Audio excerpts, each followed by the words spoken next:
পার্টিটাকে এমন একটা জায়গায় নিয়ে এসেছে যেটা আমি বলছি টাকা নিয়ে চলে যাওয়া, এগুলো কিন্তু ওনারা তাদের পরিবারের মধ্যে করেছে। সুতরাং এগুলো আমরা বাধা দিয়েছি। তিনি আমাদেরকে বলছেন আমরা পারব না। তিনি যে প্রেসিডেন্ট মিটিং কথা বলছেন 28শে জুন, সেই প্রেসিডিয়াম মিটিং তিনি কোরাম হয় নাই এবং উনি ডাকতেও পারেন। আমাদের যে গণতন্ত্র আছে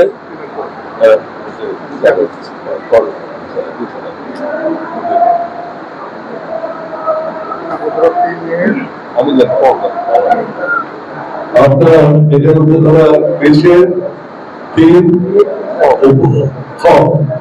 এটাতে আছে মহাসচিব চেয়ারম্যানের সাথে আলোচনার ভিত্তিতে। জিনিসটা হচ্ছে মহাসচিব চেয়ারম্যানের সাথে আলোচনার ভিত্তিতে নির্বাহী কমিটি, প্রেসিডিয়াম এবং কেন্দ্রীয় নির্বাহী কমিটির সভা আহ্বান ও আলোচনা বিষয় নির্ধারণ করবে। তাহলে কে ডাকবেন? ডাকবেন মহাসচিব। আলোচ্য সূচি কে ঠিক করবেন? করবেন মহাসচিব। এবং 28শে জুন তাদের যে দেওয়ার চিঠি, সেই তখনও আমরা তাদের মতো তাদের যদি আর্গুমেন্টটা করি, তখন কিন্তু আমরা প্রেসিডেন্টের সদস্য, আমরা কো-চেয়ারম্যান, সিনিয়র কো-চেয়ারম্যান এবং মহাসচিব।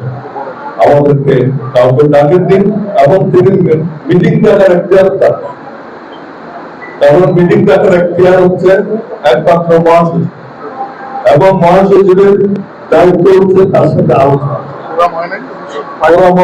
হয়নি এবং সেই গরম হয়নি কোথায়?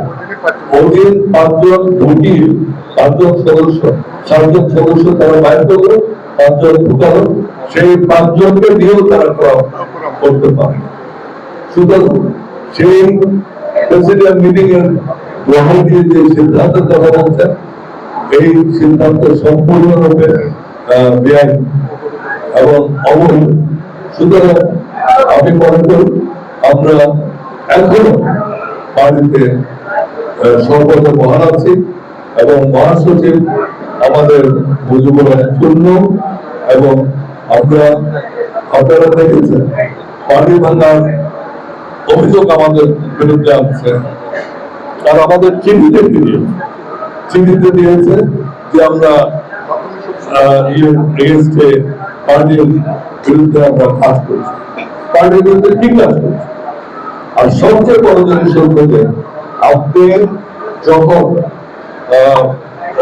সম্মেলন ডিক্লেয়ার করবেন, সম্মেলন ডিক্লেয়ার করার পরে, কাউন্সিল ডিক্লেয়ার করার পরে আপনি আর পরিবর্তন এইসব কমিটি করতে পারবেন।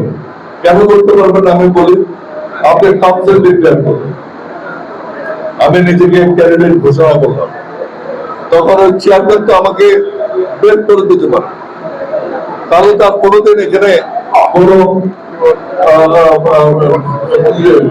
নির্বাচনে যেতে পারে, কোন নির্বাচন হতে পারে না। যেই নির্বাচনে দাঁড়াবে তাকে বলবো যে আপনাকে বহিষ্কার এবং সেটা। সুতরাং জিনিসটা পেয়ে আমরা দুইটা স্টেটমেন্ট ইতিমধ্যে দুটো স্টেটমেন্ট আমরা কি বলেছি,